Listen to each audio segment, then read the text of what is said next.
This music is brought to you for your enjoyment. We've got about 7 minutes to go. We'll start right at 7 o'clock sharp. But those of you who like the vibe, enjoy.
Good evening. This is Valerie L. Willis on the Circle of Willis. Tonight is October 18th, 2021. It's 7 p.m. in Michigan, Eastern Standard Time. And I'd like to welcome you to the Circle of Willis, Episode 7. Tonight we have a jam-packed show. We will discuss tonight med beds. Got some very cool information on med beds. The IRS and the 16th Amendment. Shocking stuff. I have an 8-minute excerpt from a Judy Byington video on why it appears that nothing is happening right now, but really there's a lot going on. It's short and very interesting. We'll discuss that. I will also be talking about employer mandates for the you know what, and school mandates for masking. I will read a statement to you about some information that I've gotten this week on other paper ballot audits. They're getting ready to audit all 50 states, and it's good news for me and good news for Michigan. And then last but not least, we'll go into the MARICOPA audit results, section 3. Before we get going, I want to read to you this red and white flag back here. That's a Sons of Liberty flag. That's my favorite flag, and I'll tell you why in just a moment. The Sons of Liberty was a loosely organized clandestine political organization active in the 13 American colonies. It was founded to advance the rights of the colonists and to fight taxation by the British government. It played a major role in most colonies in battling the Stamp Act in 1765. The group disbanded after the Stamp Act was repealed. However, the name was applied to other local separatist groups during the years preceding the American Revolution. In popular thought, the Sons of Liberty was a formal underground organization. Again, this is Wikipedia, right? So they're underground. No, they were right out in the open. But I'll tell you a little story about them that is true. So they were founded in 1765. They dissolved 1776, but they've never really dissolved. We're still here. We're the Sons and Daughters of Liberty. That flag was created when the tree that the Sons of Liberty met under, their numbers kept getting bigger and bigger and bigger. So what the British did, because they met under this beautiful tree, I believe it was an oak tree, but it might not have been. So anyway, the British cut it down, thinking that if they cut their tree down, they wouldn't meet there no more. Instead, what they did is they put up a flagpole and they brought this flag. So I consider this the grassroots flag of our country, the Sons of Liberty flag. And I don't like stars, especially not 5-pointed stars, because that has a different meaning. But this flag was a concept and created by we the people. And so if you want to carry a flag around, that's the flag to get. All right. So tonight we got lots to do. And as you see in the banner below, Willis is coming 1636, 1776, 2020, and she's bringing some friends. This is the motto of the flag I'm creating, along with some advertising for the forensic paper ballot audit campaign I'm running. So soon on WillisForCongress.com, you'll be able to buy a flag, a big flag like these flags in the back. You'll be able to buy little car flags. You'll even possibly be able to buy a patch for your jacket or your shirt. Sons of Liberty flag. Cool stuff, cool beans. And then we have the sign, the yard sign that I've just created. And we are going to share this real quick. I'm going to show you my Proof of the yard sign. We the people demand a forensic paper ballot audit of the Michigan 2020 vote. WillisForCongress.com. Pretty snazzy, eh? We the people. So there you go. All right. Okay, so before we get going, I have a little disclaimer to read. The content in this YouTube, Facebook, Twitch video and or found on some channels, videos, publication, articles, website, or other channels construed as legal, financial, tax, insurance, construction, engineering, health and safety, electrical, other advice.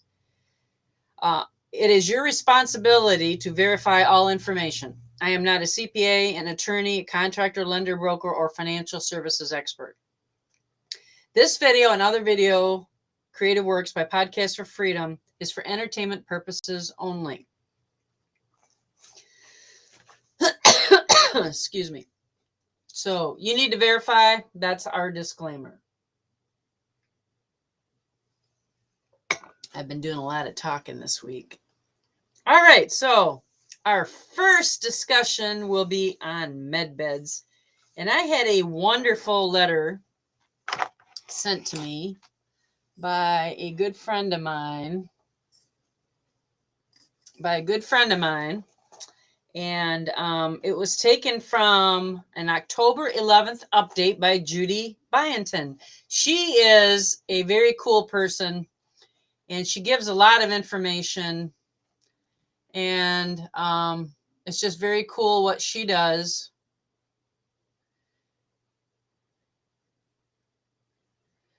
And and she gives a lot of good information, though. I like her a lot. So, med beds. Each of our 5 trillion cells are like batteries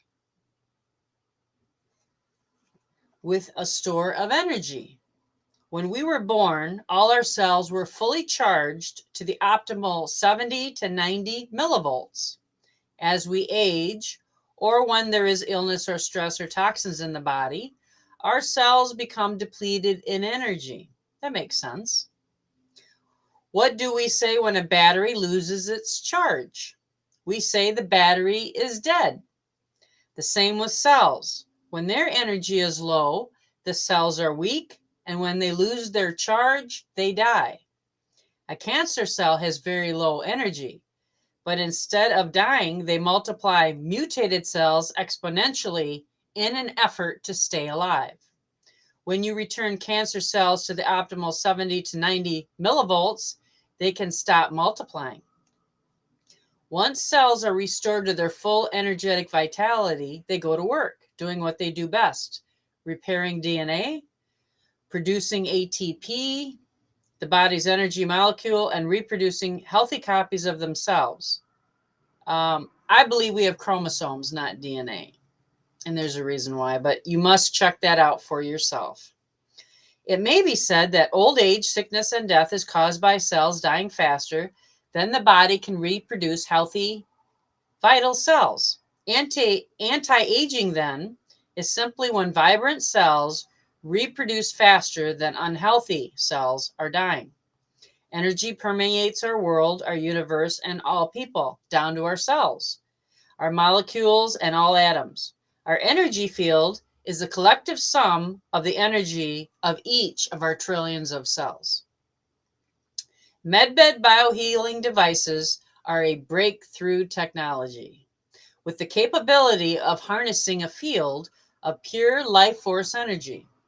Nikola Tesla created technology that proved the existence of life force energy and discovered how to harness the energy that is naturally occurring in the environment. The medbeds act as amplifiers to create a concentrated field of pure life force energy.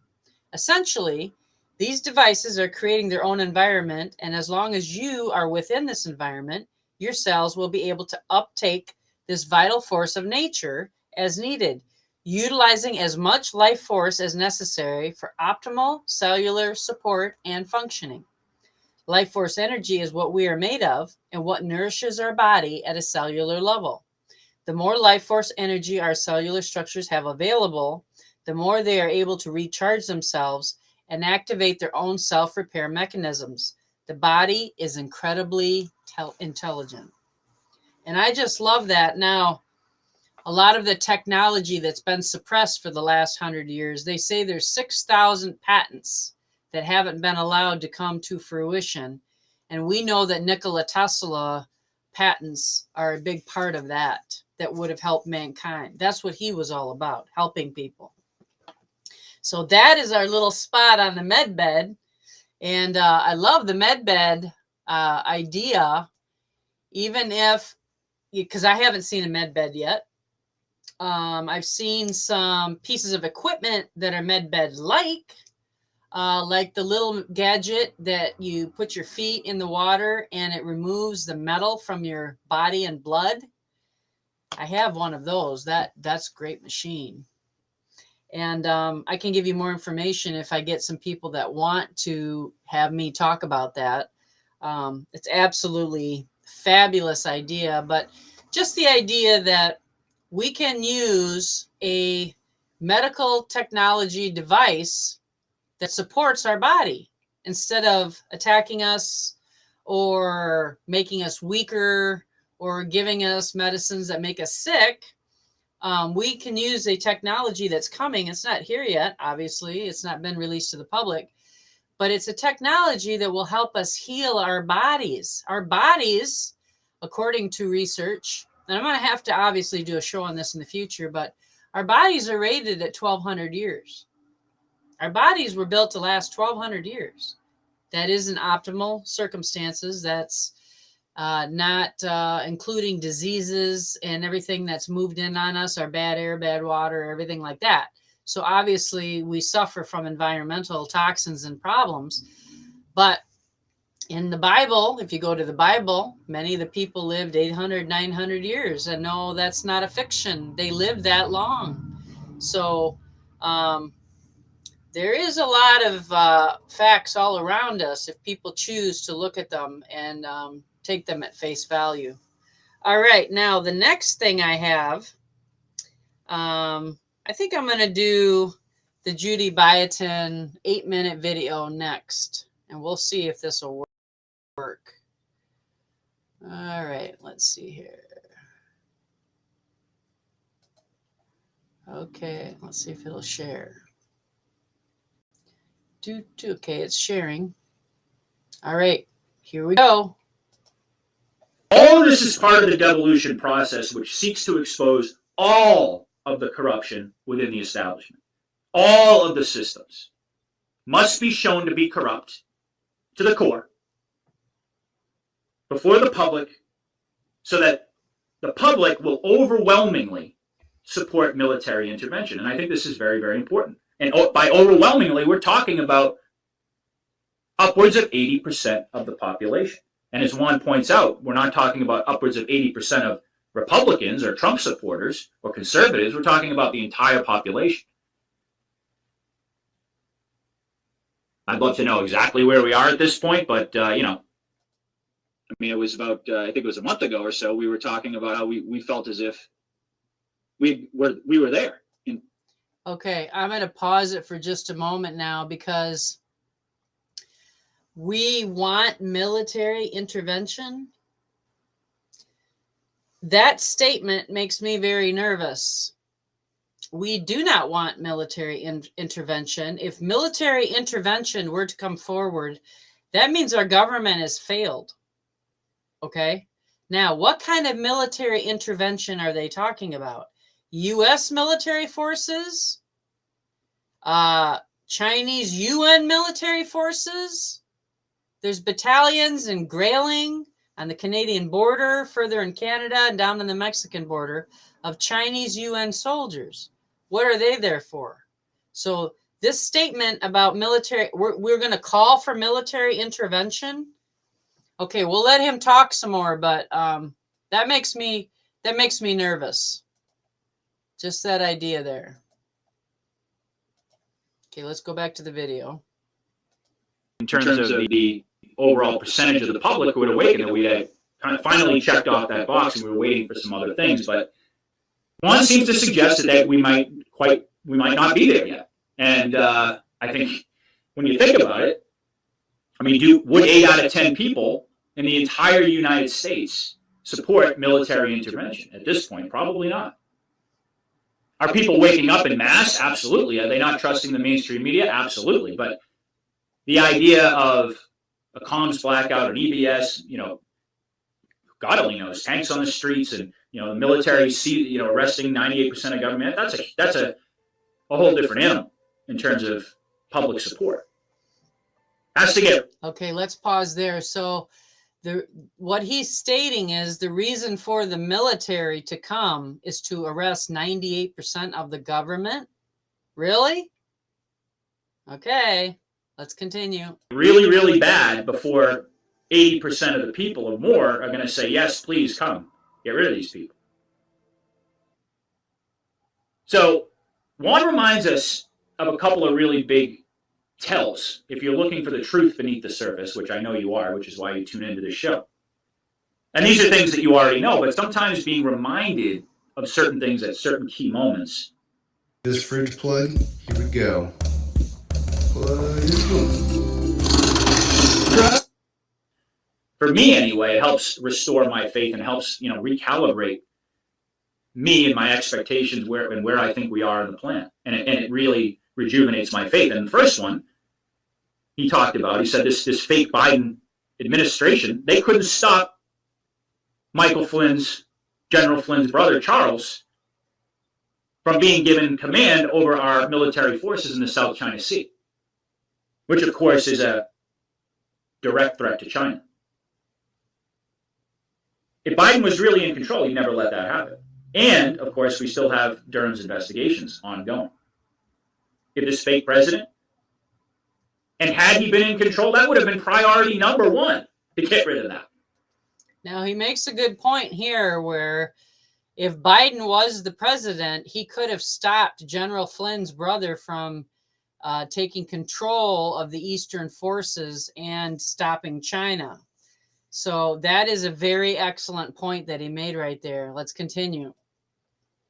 If he was real, I mean, come on, folks. And that's the thing. It's like there are certain truths that are right there in plain sight that if you look at them and you examine them and you ask yourself a couple of basic questions, you realize who's really in control here. And even though it may seem not to be the case at certain points because of the confidence game and the slickness of the mainstream media, because they're just going to go down with the ship. And I'm going to talk about this in some detail in a little bit. But I mean, if you ever have a weak moment and you start to buy into this idea that this is all a hoax and it's all just everything is that you believe it is a lie, I mean, ask yourself some basic questions, and you'll find your answer real quick.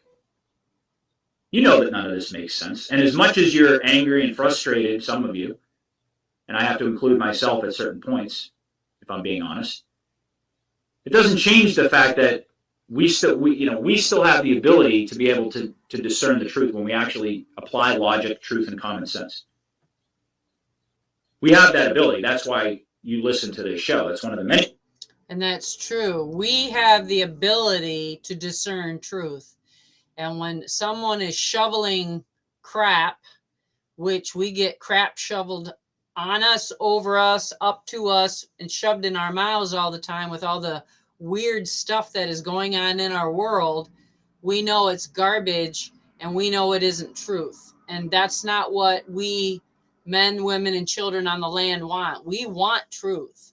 So if we're willing to come to terms with what we see is fake or a show or a movie, then we can digest it much easier and move on with our lives into what is real and is truth for us. Many reasons. So if you ask yourself some of these basic questions, you remember the history of how we got here.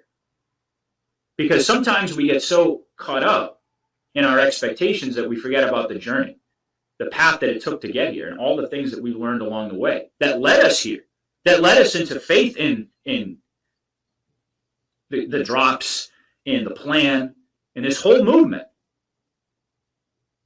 There's a long history here, and sometimes we need to be reminded of that. But the white hats are definitely closing the gaps in the evidence that's come up.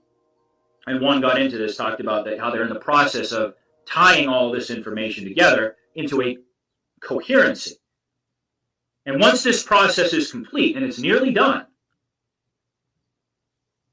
there's going to be an overnight, extremely, extremely, extremely dramatic turn of events.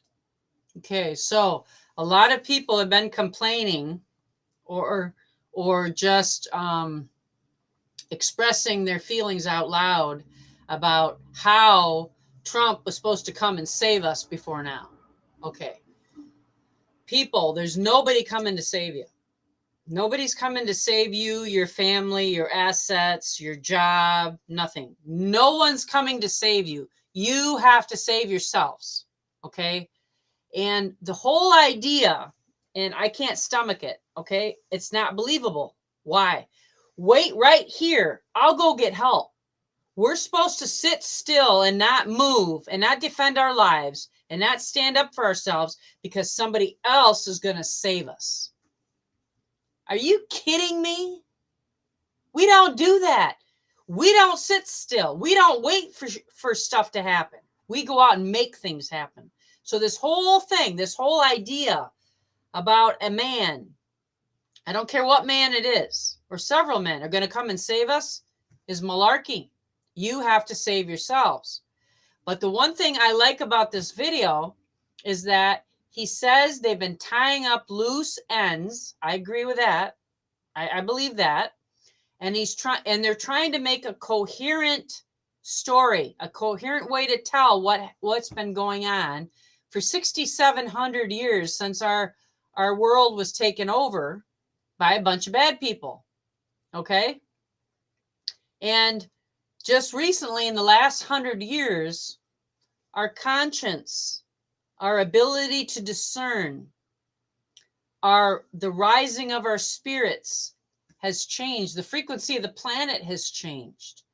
The planet is vibrating at a higher frequency now, which is changing our conscience, our ability to understand what's going on. Things are changing dramatically. The earth itself is fighting the bad people. This is a battle of good and evil. This is a battle of words. This is a battle of legalese. This is a battle of systems. This is a battle of agendas. Okay? Many of us do a lot of studying. Many of you do too. And there's some people that do none, and they don't have a clue what the heck is going on. But for those people who study, we know something is very wrong. Okay? And that's why we study. That's why we go out and talk to people. That's why we're doing First Amendment constitutional assemblies. We're getting together in groups and talking to each other. Look at what you're doing at the school board meetings. Look at what you're doing at the county commissioners meetings. You need to go to every meeting in your township that exists and be a presence there. Why? You need to know what the heck is going on. Because if you don't, they're making decisions without you.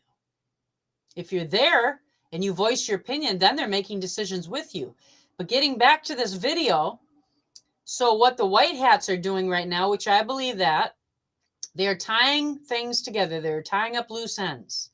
Okay, I believe all of that. Okay, waiting for the population, 80% of the population to wake up won't happen. It's not going to happen. They shouldn't be waiting anymore. Okay, I understand about wanting to get as close to a certain threshold as possible, but there's a lot of bad stuff going on to a lot of good people right now. All right? And the one thing I don't expect our government to do, whether it be township, county, state, or federal, is to not protect the people. You must protect the people. All right? And that's what I'm getting concerned with. But let's go ahead and finish the video. What's happening right now, every single day it gets hotter and hotter and hotter and hotter. The energy. They're preheating the oven. I mean, the developmental phase is where we still are, but we're right at the end of it. A process that's been ongoing for years. And Okay, now he's saying we're at the end of the developmental stage, which is tying all the loose ends together. Continuing. I've said this in the past. My belief is that it's been going on for Trump's entire presidency behind the scenes. That his entire presidency was a sting operation. Yes, it was. Okay, and it's been in play for 50 years since Robert Kennedy started it and got murdered for trying to bring forward the lies and the thefts from we the people. To go after the cabal. But, the minute all of the pieces come together in an official legal sense, once all the I's are dotted, once all the T's are crossed, we're going to see action that is so unprecedented, is so wild in terms of anything that we've ever seen before. The action that we want to see, it's going to progress very, very quickly. The pace of this developmental phase, it's going to be completely the opposite of... We are being censored. America's news outlets no longer provide the truth. I'm Joshua. The pace once all of this kicks off. And Juan is actually still predicting that so much of this is going to hinge on the first arrest that the drops told us about. That's going to shock the world. Now, you did talk about the Durham case against Sussman. And, he reminded everybody of the White Hat strategy of getting low-level players to help hook the big fish.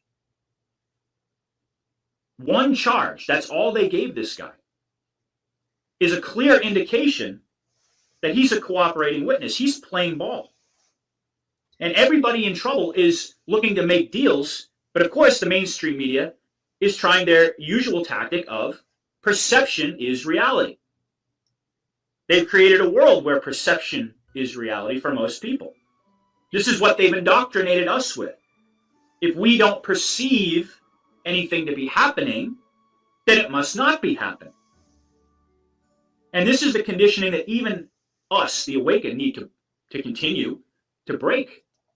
Yeah, so just because we don't see it from our view, and we're low-level view, okay, we just see the world around us in our town and in our families and in our homes. We don't see the view from the mountain of the federal government looking down, the huge venue that they have to see everything that's going on. Plus, they're pulling all the strings, okay? They're pulling the strings. We're not pulling the strings. We're lucky if we can pull the strings in our own home and keep our jobs and stuff. So the view they have of the whole operation is way different than our view. Because we have to be honest with ourselves. At least myself. I mean, I can't ultimately speak for everybody out there in the audience, but my suspicion is if you're like me, you have that same problem sometimes of making the mistake of thinking that perception is reality and not the truth. Because we all get caught up in it. We live in a world that's been completely designed to make us believe that, a matrix. But we know that that's not ultimately the case. In fact, a big part of why I wanted to start this podcast was to help people to discover and then maintain their faith in the plan.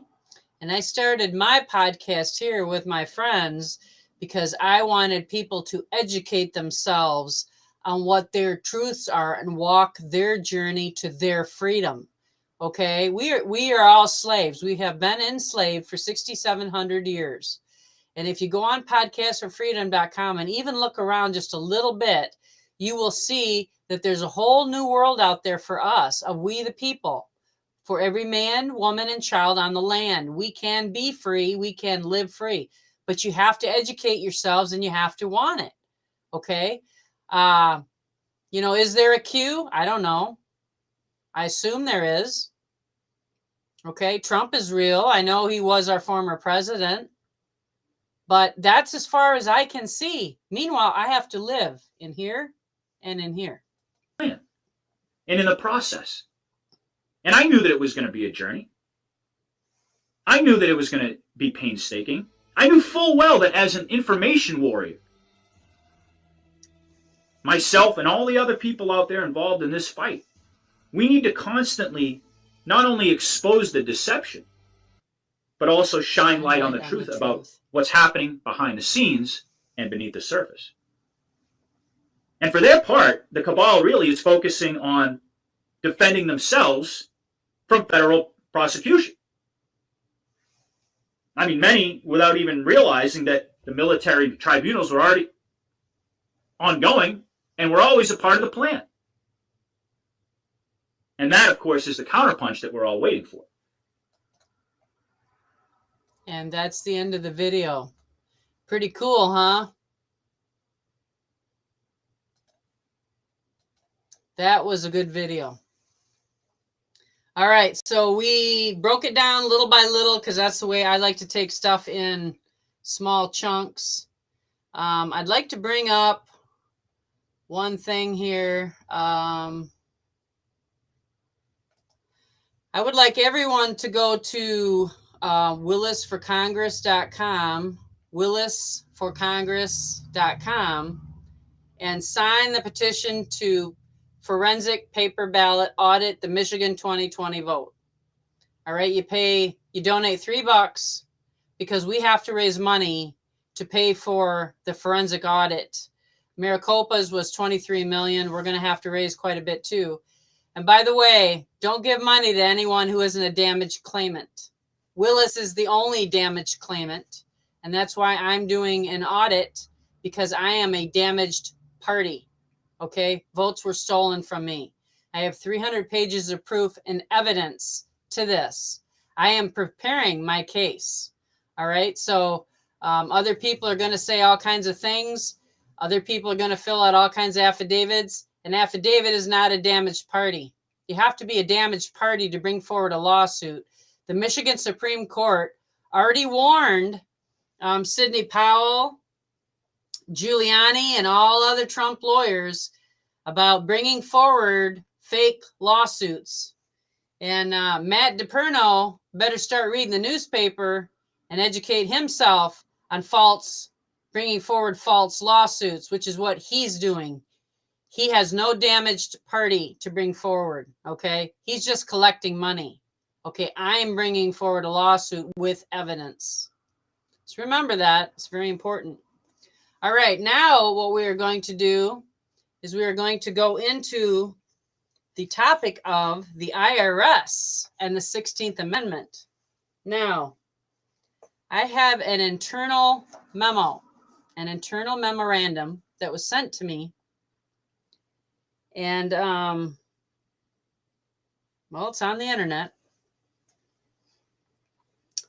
And it was sent to me in July of 2021, but I'm just going to read it to you, and then we'll have a little bit of a discussion about it.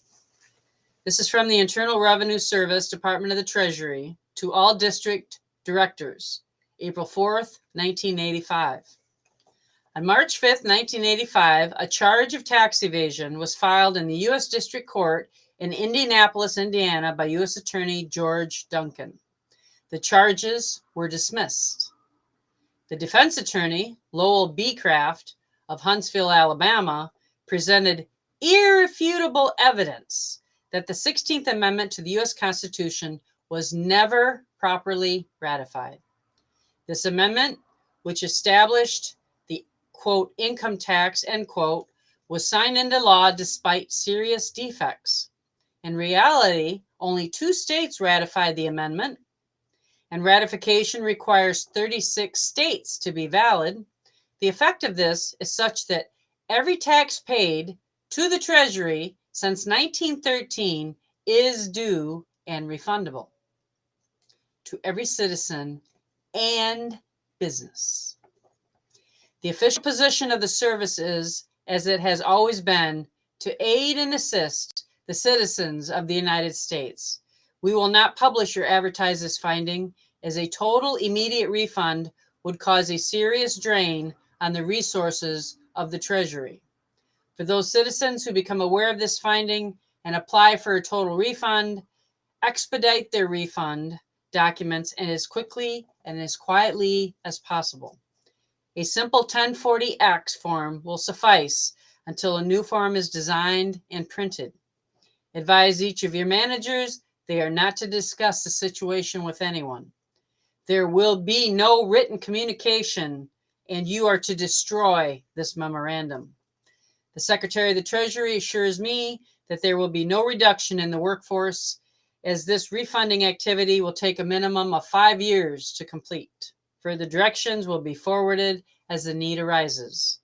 Signed, Roscoe L. Egger, Jr., Commissioner of Internal Revenue Service.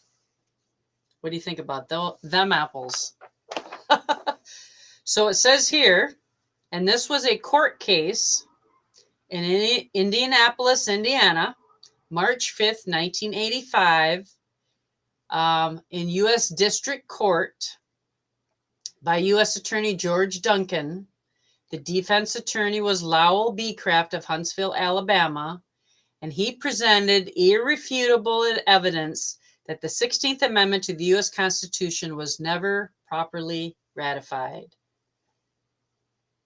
This means taxation is null and void. Do your homework. Look up the court case. All right. And maybe it's time you file your 1040X and get your money back. All right. Now, I am running into a lot of people about employer mandates for the, okay, and school mandates for the, all right. So, and I'm not going to say the words, because if I say the words, then my channel gets cut, or I can't live stream or whatever. So we're going to abide, but we're still going to have a conversation. Okay. So now I also have information that I'm gathering on school mask mandates, where the school is being paid by some third party to force children and staff to wear the masks. If this is true, this means there's a whole layer of horrible behind these mandates that has little or nothing to do with the health department, unless the health department is the one paying the schools to enforce this garbage. And it's been rumored that this third party, whoever they are paying $1,000 per child to force them to wear this. $1,000 per kid. This is a lot of money. Now, this leads me to question the employer mandates. Are your employers being paid to do this as well? If anyone has any information at all on this, you can email me at gwashington1636@gmail.com. Again, the word Washington 1636@gmail.com. I want proof. I want to share proof on my podcast with anyone who has any evidence at all of this garbage going on. So just like with the medical establishment, every death that's related to you know what is a $33,000 check. Okay, so of course, we got it. Everything now is that. People are just dying from that and nothing else anymore, because there's a $33,000 check to collect. Okay, so if anyone has evidence, please email it to me. I want to see it, because we need to know. We just want the truth, man. We want to know what's going on. There is not an emergency. And I've already gone over this. If you want all the raw data, go to Rumble at podcastforfreedom.com and look up episode of the Circle of Willis 1, 2, 3, 4. Okay, go to Rumble, podcastforfreedom.com, and look up these 4 beautiful episodes we did. We discussed everything in depth, and I got booted off YouTube a couple times for it. So you want the juicy stuff? Go to Rumble and look at those 4 or 5 videos. We discussed it in depth. We discussed everything. All right. So if anybody's got information on employer mandates or school mandates, I want to hear about it. Okay. So now, I had some more information handed to me this week on my race, and it kind of shocked me. Somebody brought up to me that said, hey, Val, you know, when we do the Michigan forensic paper ballot audit, and if and when we can prove Gary Peters stuffed the ballot box and cheated because he scanned in a whole bunch of ballots, and then John James conceded, he's out of the race for good. He conceded. He's out. He can't even on a recount or a revote or whatever. Sorry, John boy, you're out. Okay? I could be the next U.S. Senator for Michigan sitting in Washington, D.C. Somebody brought this up to me. It shocked me. And I said, you know what? I'm not really doing it for that reason, to put me in the seat. I'm doing it because I want to know where my vote went. I want to know where your vote went. Whatever the outcome, I'm willing to accept. But I believe in my heart, and due to my 300 pages of documentation, where I lost tens of thousands of votes, maybe even hundreds of thousands of votes, I believe Gary Peters cheated in the U.S. Senate race. Okay, I believe he cheated, period. And Valerie L. Willis might just be the next U.S. Senator for Michigan in D.C., but we're going to have to go through the audit. So the person who brought that up to me this week, thank you for that. I appreciate that, and I appreciate your confidence in me. But I'm doing it because I want the truth.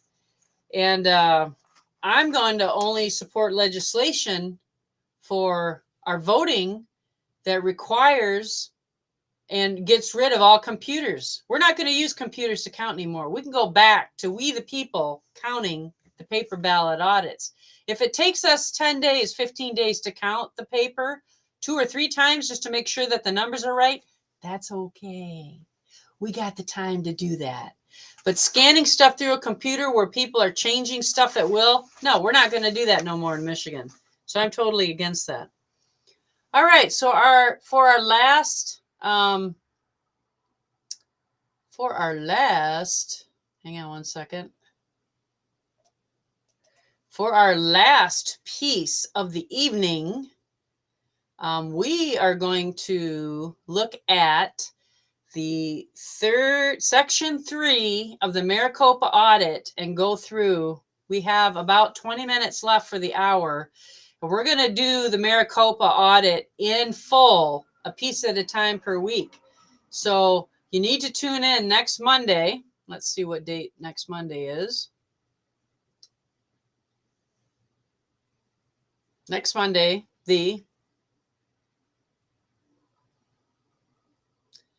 25th of October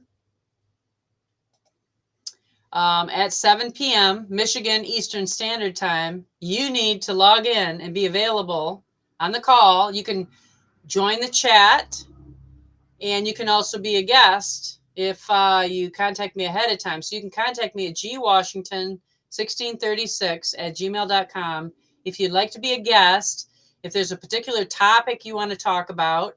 And you don't even have to have your camera on. You could be incognito or unknown, but your voice could be heard if you don't do your video. So we can talk about anything you want. But what we're going to do right now is we're going to go to the Maricopa County audit.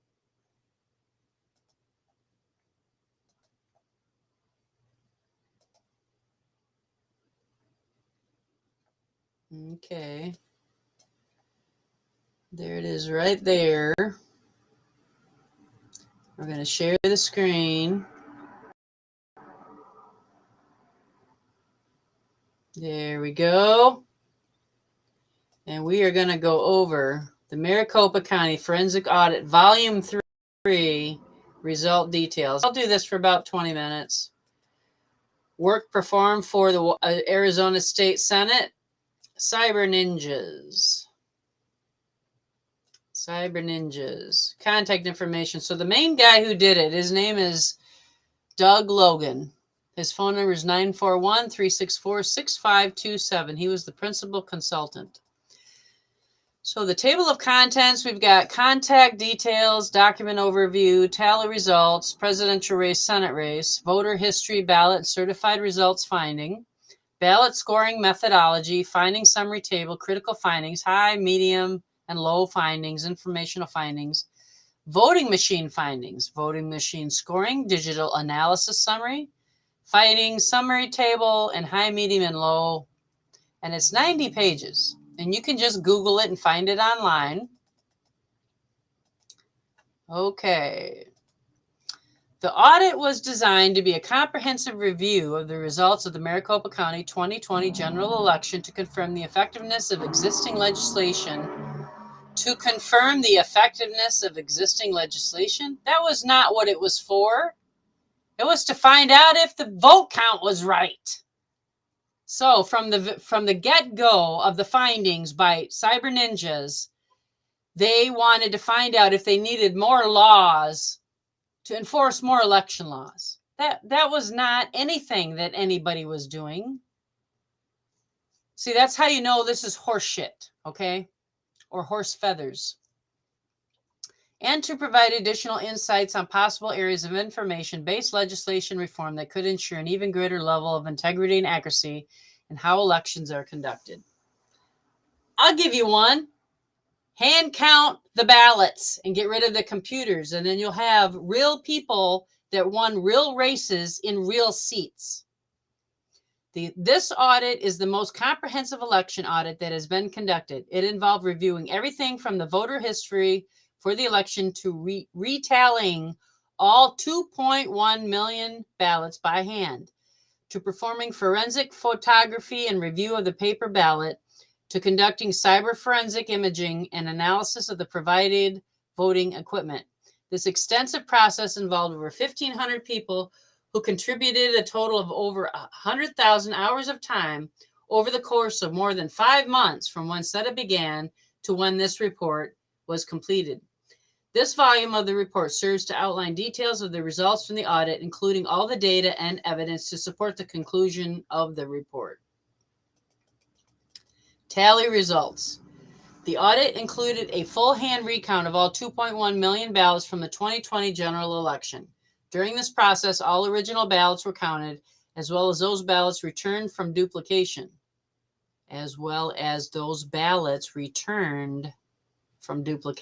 What does that mean? As the ballots that were returned because of being duplicated from. What does from duplication mean? Ballots that were duplicated included various categories of ballots that were not able to be run through the voting machines, such as damaged ballots or ununiformed and Overseas Citizens Absentee Voting Act ballots. The tallies from the original ballot sent to duplication and the ballots received back from duplication were kept separate so that a comparison could occur, as can be found in auditing finding, quote, more duplicates than original ballots, end quote. There were more duplicates than there were originals. Duh, they cheated. For this reason, we utilized the counts of the originals for all official tallies. They even admitted they just cheated. Presidential race. The chart below summarizes the results of the hand recount of the presidential race of the Maricopa County Forensic Audit. Now, this is just one county in the state. This does not mean Trump lost Arizona. Okay? And I don't like the way they did things anyway, because it's too close. It's within the margin of error. These tallies are based on the tallies from all original ballots and does not include the ballots duplicated from the originals. Okay, Maricopa County Forensic Audit, 995,404. Biden had 1,040,873. Okay, and then there was a little discrepancy between the official Maricopa County canvas and then the Biden one is off too. All the numbers are off. Each time they count them, they're off. So they don't match up anyway. But it's less than 1% of a difference between, which is in the margin of error. Senate.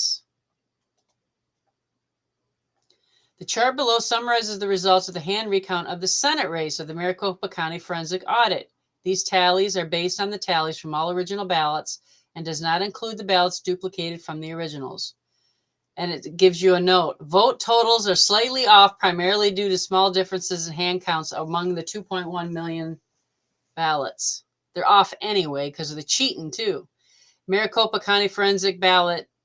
McSally, 983,662. Kelly, 1,064,336.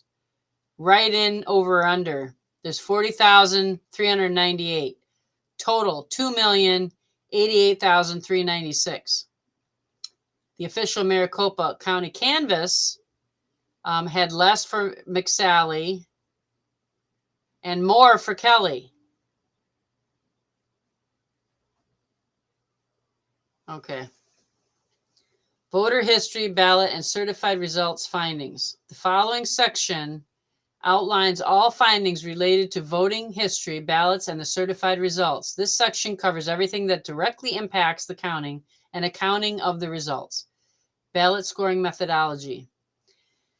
Ballot-related findings are scored based on the total number of potential ballots impacted by the finding, based on the range by which this falls within a severity is assigned, as can be seen in the chart to the right. In these circumstances, the severity will still be assigned to the findings based on the potential impact the finding has on the overall integrity of the election. So, if more than 10,000 ballots are impacted, it's critical severity. 5,000 to 9,999 high, 1,500 to 4,999 medium, and less than 1,500 low.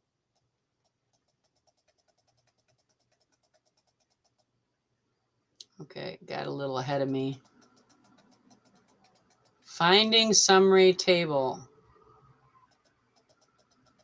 Okay, so let's see how many ballots now are affected and how critical they are. Mail-in ballots voted from prior address, 23,344. This is critical. It's impacted negatively the vote. Potential voters that voted in multiple counties, 10,342 ballots, critical. More ballots returned by voter than received, 9,041, high. Official results does not match who voted, 3,432, medium severity. I would say that's really high too. More duplicates than the original ballots, 2,592, medium. In-person voters who had moved out of Maricopa County, 2,382, medium. Voters who moved out of state during 29-day period preceding the election, 2,081. So round numbers, 33,000, 40,000, about 50,000, 52,000. Okay. Then they have low informational. Okay. Lots of different ways that the numbers didn't match up. Critical findings, and this is where we'll stop for tonight.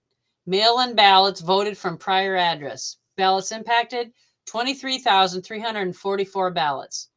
Mail-in ballots were cast under voter registration IDs for people that should not have received their ballots by mail because they had moved, and no one with the same last name remained at the address.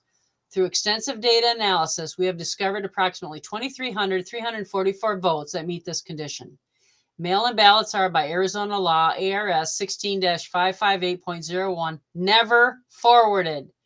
If a registered voter does not have a secondary mail address listed with the county and no longer lives at the address listed on the voter registration, they should not receive their mail-in ballot. So this is part of a postal system problem as well. The postal mail system knows where people live. They know when they change their address. Why are they delivering ballots of people who they know have moved? In certain circumstances, it may be possible for them to receive a ballot, for example, if they know the present occupant or if the ballot is improperly forwarded. Okay, so now we have another caveat. We're going to stop right here at 6.3, and we will share ongoing from 6.3 forward next week. But now we have another caveat, which now we have the post office is helping deliver mail-in ballots for people they know have already moved. Now, why did the post office return that mail-in ballot back to the county clerk? Or did they? Did they do that? And then the county clerk just sent it out again? Okay. There is a conundrum of people helping cheat. And I want to get down to the bottom of it because this is education for me going forward in my lawsuit. Okay. It's very, very interesting, all the stuff we're finding out. And this is the end of tonight's podcast broadcast. I hope you enjoyed the information on the med beds, the IRS and the 16th Amendment, the excerpt from the Judy Biotin and why it seems and appears nothing's happening right now when people are tying the bow on the evidence and tying up loose ends and getting everything together to do the expose to we the people of this country as to the truth of how we've been enslaved and lied to for 6,700 years, how planet Earth was taken over. So I hope you have enjoyed the podcast for freedom, and I look forward to seeing you next Monday at 7 p.m. Eastern Standard Time on the Circle of Willis. God bless you and stay secure.